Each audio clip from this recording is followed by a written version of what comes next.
Your centre has accepted a third year student on PPP, and you're aware that he has previously been in another centre, but the placement wasn't successful. You arrange an initial meeting which the student attends at a mutually convenient time. At this meeting, you introduce the student to all the room staff and the other trained mentor in the service, explaining that you'll be on holidays for the next 4 weeks and that she will be his co-mentor. When you return from holidays, you see that he hasn't attended at all during your absence. The co-mentor tells you he rang the first week to apologise and say that he'd been called into work, and they haven't heard from him since. You try to call his mobile, but it goes to message bank. Yeah. So I guess the challenge in this, the biggest challenge is the lack of communication and the lack of commitment to the centre and to the program. And just there's a bit of a lack of respect that we all kind of felt was the core issue. What can you do?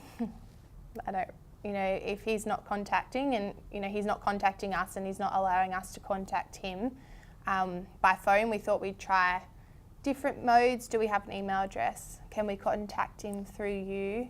We'd also probably want to contact you just to let me know. What we'll let you know and see, has something happened?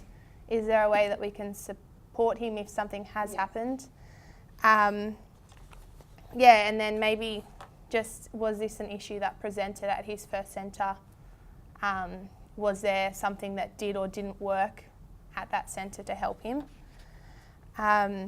We just said we would keep a document and evidence that, we were trying to reach out, we were trying to support him, and getting that from you as well.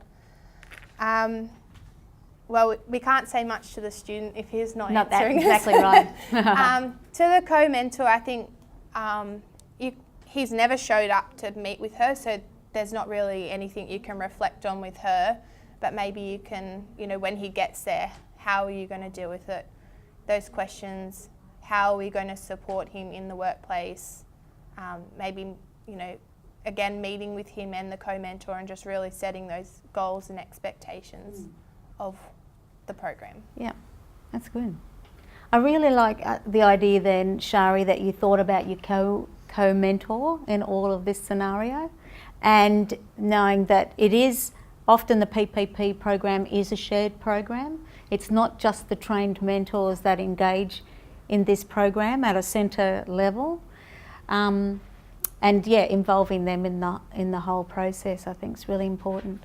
The other thing, just a comment on that, is that the co-mentor could have rung him if she had his mobile earlier, rather than waiting for you as the centre manager to return after holidays and then find out what the scenario is. But it's absolutely okay and I encourage you that's one of the first things you do is you talk about contact details and what's the best way of contacting between the student and the mentor, and sharing those between each other so that there is an expectation that there's regular contact. And would it be important to get more than one mode of contact, and like an emergency contact or something, because he very well could be injured, something could have been happened? I think a lot of centres do that with anybody that comes into the centre, whether it's student on placement or any relief stuff. They actually have emergency details for every person that's in the centre on record. I encourage you to do that for students as well. But also too is that talk about email, and if you're going to share email addresses, make sure they're sharing their university email address and phone details. And and I think maybe from the co-mentor, I would probably in future would have told them that if they're not contacting for 4 weeks, then even though I'm not at the centre, you could ring the uni and have that conversation yourself. Let me know. The quicker you nip it in the bud and solve the issue, the better. Anyone else want to make a comment or contribution to that scenario? Cool. Thank you, Shari.